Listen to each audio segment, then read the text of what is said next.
It's another beautiful Sunday afternoon. This is Rubbin Minds. Welcome. My name is Ebuka Buchende. Thanks a lot for joining us. I don't know if I should be using the word beautiful, actually, because we're getting reports, unconfirmed for now, about an attack in a Catholic church in Owo in Ondo State.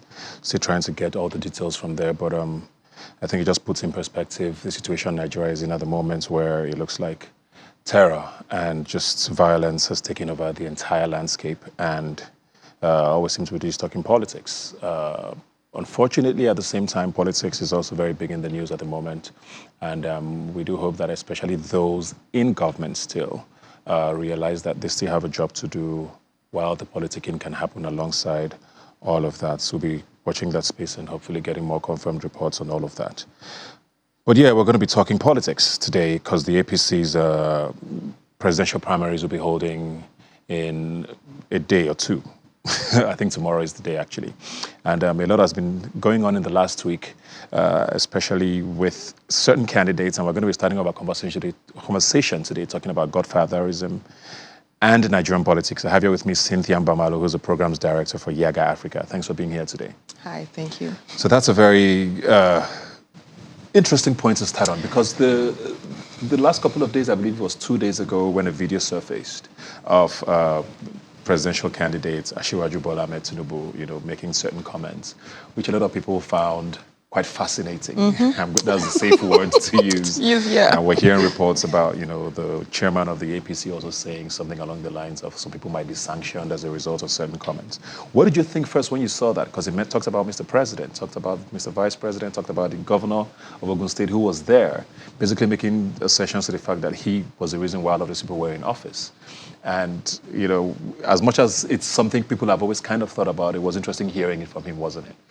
Yeah, I think what just happened was basically him affirming or confirming a lot of assumptions, and where a lot of people do believe that there are certain godfathers in the space who are kingmakers, sort of, and they control the politics and the narratives. And but I think people did not think such a video would surface, in the sense that people now feel comfortable to openly make this statement, especially in a system where there's a lot around building agency amongst the people. So what's that kind of video, the impact, which most times politicians don't even think about the impact of their statement.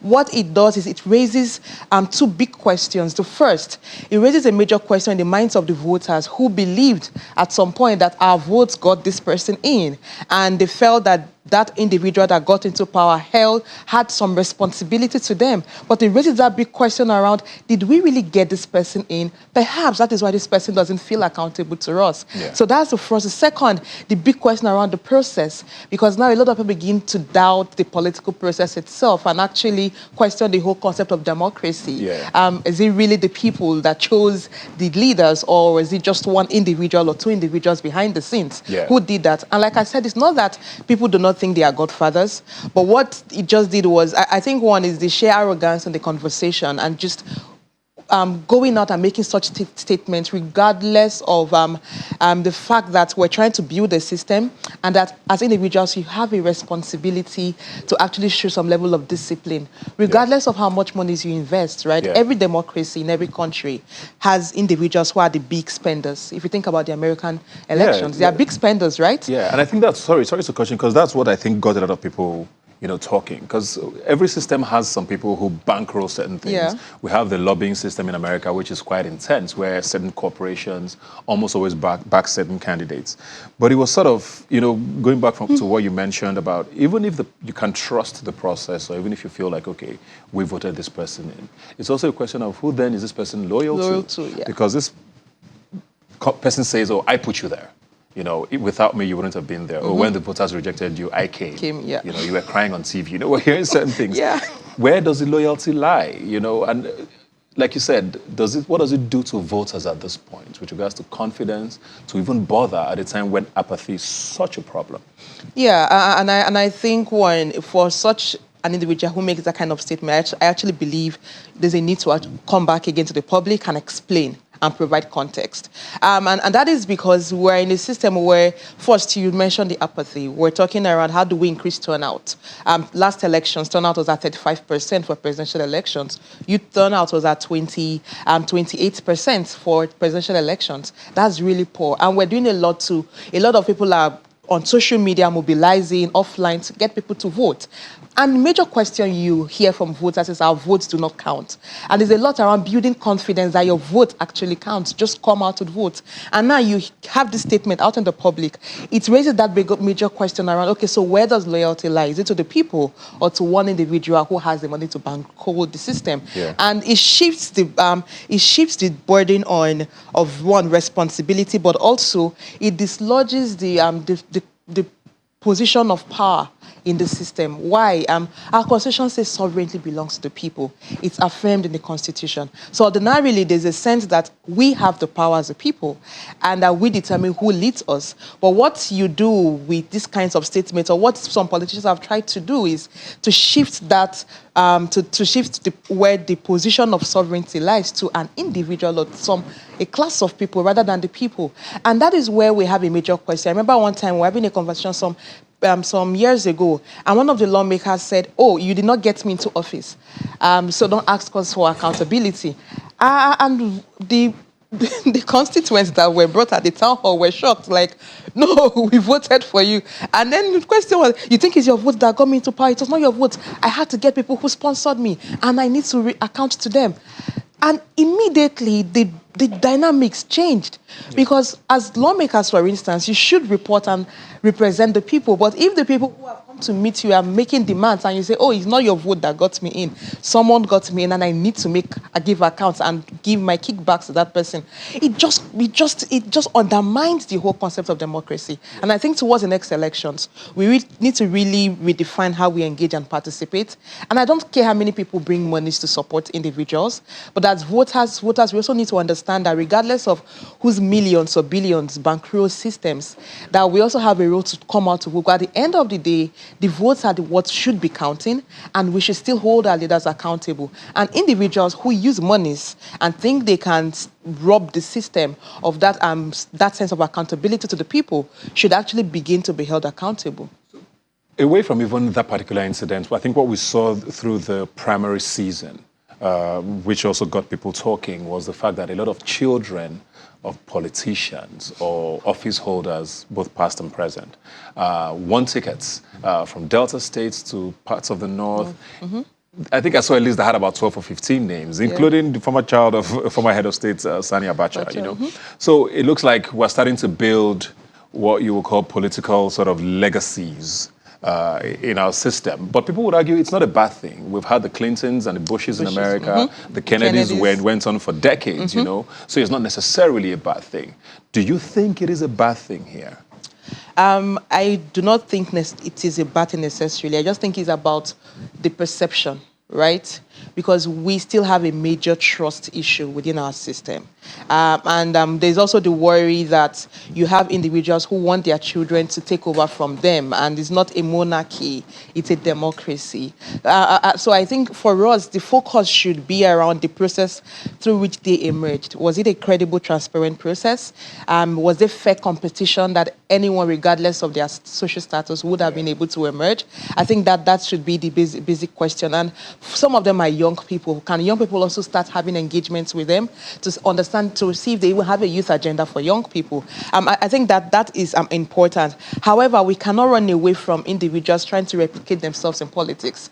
You see it in different countries. Right. So that would always be there, but I think it's about the process. Okay. So I want to kind of still link to this, but to kind of shift the conversation away from, the godfathers themselves or the political party office holders whose children are becoming, getting into the system per se.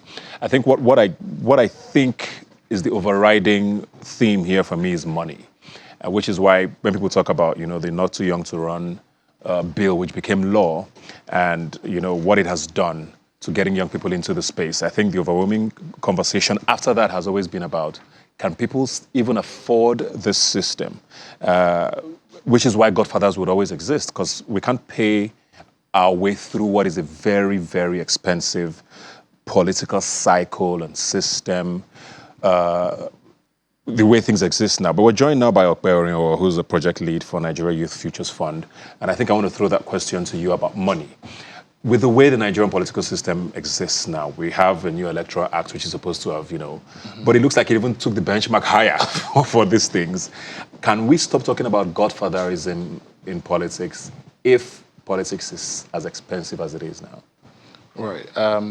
Interesting conversation you were having with Cynthia before now. And John, to answer your question, I think it'll be, quite difficult, to say that. Because I think for lack of a better word, Godfatherism could also be an euphemism for mentorship, right?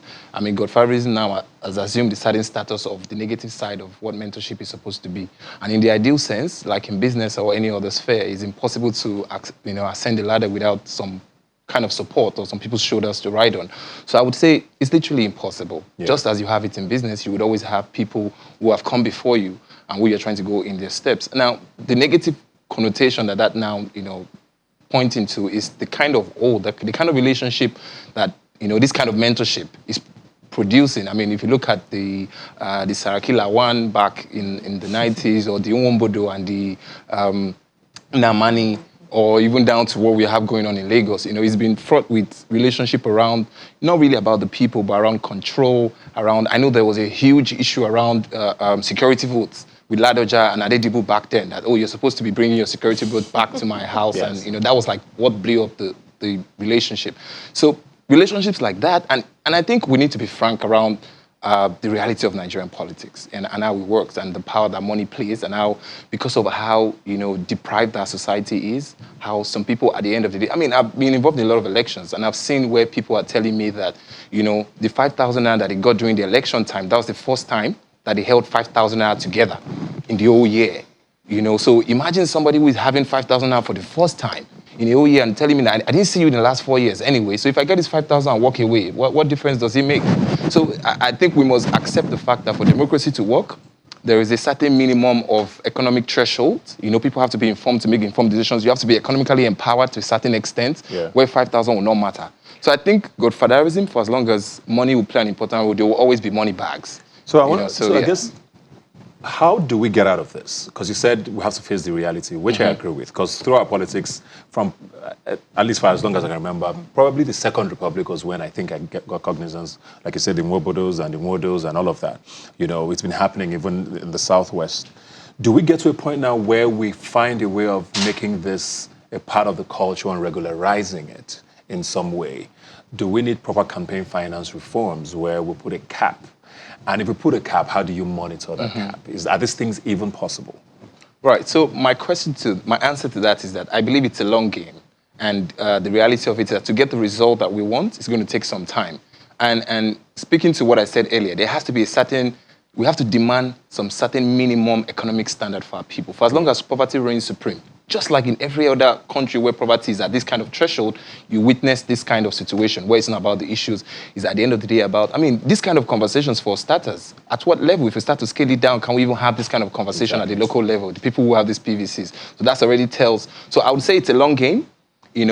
As we are having these transitions, those of us who are within this space must begin to demand that, you're coming in, we have to move our people out of poverty. We have to get our people informed. It is until we get that would have some kind of significant effect on the people. Okay. And on campaign finance, there are pegs. They're actually pegs. They've been recent reviews, but it's never been effective. Yeah. The peg that they put on presidential election is what some people are using to run for House of Reps or using to run for House of Assembly. So it's not realistic. It can't be policed. The people making the laws are the ones breaking them. So it's literally, I don't see that working. But what I would say as a solution is, we must continue to stand together and demand beyond the transition of an election that has done. Are we able to significantly increase? There will be a direct correlation by the number of people who moved out of poverty, who are more educated, resulting in lesser vote buying. Okay. So that's what I think is going to be a pragmatic one. Cynthia, is crowdfunding a realistic option here? I know there are a couple of people who have run for office, especially in this cycle now, who have tried it out. I remember at least Banky W, for example, keeps putting out, support. I saw a lot of people on Twitter as well who were running for several seats doing that. But considering, like you were saying, people are running for House of Reps seats with presidential budgets, is this a realistic, and is Nigeria even the kind of place where people actually believe in stuff like that? We saw Obama. Obama continues to be the example globally to say you can actually do this successfully with people. But the American middle class is very, very wide, and people can afford to do things like that. Is that possible here long term? Well, I think it's possible, and I believe it's possible, actually. And you took that from my mind, because when he was talking, I was just thinking around the opportunities of crowdfunding. And that is because what we've seen consistently is the Nigerian society, we cannot wait till everyone gets to a certain minimum standard of economic, or minimum level of economic, how would I put it now, sufficiency, or to say, oh, we can now. Because the thing is, we can't wait that long. But what we need to start getting people to understand is, let's stop making excuses, using poverty as an excuse to sell our votes. Someone gave an example. When someone steals your phone and is running, a lot of us say, ole, you run and you chase the person. Nobody will say, oh, now hunger make them steal, make we no beat them. They will still gather and beat the person, but he's probably hungry. Even those who steal a loaf of bread are beaten for that. So why is it that when it comes to selling of votes, we accept the excuse of poverty, but when it comes to criminality, we don't accept the excuse of poverty? So we need to also begin to reject the way we think. And I believe that crowdfunding is working, especially for smaller or I don't want to say smaller offices, but legislative offices, state assemblies, House of Reps. I have individuals who are already doing that. But we need to start helping people understand the importance of supporting campaigns. It's not in our nature, because we started with a more transactional relationship with power. And it always meant if someone comes to campaign, is what do you have for us before we engage? Okay. But now it's hard to shift that thinking around. You need to support that. And that is where the middle class comes in. Elite youth, where there are many of us that can support with 1,000 naira. But we don't want to give 1,000 naira. So this election cycle is different, because this is probably the longest window we've had between primaries and the main election. I think we have about 8 months or so between now and February next year. Is this a good thing? Because there's more money to be spent now. In the past, you had 2 months to do this, where you could, just quickly gather funds and, dole out or whatever it is. And, with 8 months, isn't it harder now even for young people to be able to get into the space and compete favorably? Because most people, how much crowdfunding can you do to sustain you for this long haul? Yeah, I totally agree with you. I think, the longer the time, the more money you have to spend, the more money you have to engage and all that. And that's the reality of it. I think it's gotten worse. This cycle and this expanse of time, this number of time you have between campaign period definitely increases your budget. You know, people already expect you. Of course, you've been spending even in the course of the primaries. And to be frank, I think it's the kind of money we're talking about to run elections. I've had the opportunity of being on this side, of actually seeing what goes on, and also be on that side. And the reality of it is exorbitant. It is unrealistic. In fact, it almost looks like, what's the IJR of that state? Like, what's the entire money you get on a monthly basis compared to the kind of money you put into the elections? So there needs to be a serious, frank conversation. And just to speak around how young people who have political legacies are the ones getting into it, it boils down to platform. They're the ones who have access to these things. And it's just easy for them to transition into that in terms of that. So it's, it's not rocket science. We can see more of that, definitely. Yes, it's not going to go away anytime soon. And it's going to make it more difficult. Okay, as a young person, I'm an advocate of you have to be a professional. We don't want professional politicians, right? We want professionals in politics. So we expect that you build some kind of career, before you have a second address, so to speak. So, what amount of time will you spend trying to build some kind of social capital and have a second address before you now transition with the mindset that you don't have a godfather or you don't have, anybody's shoulders in that sense, quote unquote, to drop maybe 200 billion naira for you. So, we need to be very pragmatic about these things. Quick yes or no before we go from both of you. Optimistic about the elections this year? Yes, I'm optimistic. Yeah, being an eternal optimist. Yeah. You have to take a deep breath. Thanks a lot for that. I'm sure we'll be seeing a lot more of you through this season, because things are just about to heat up. And thanks for being here today.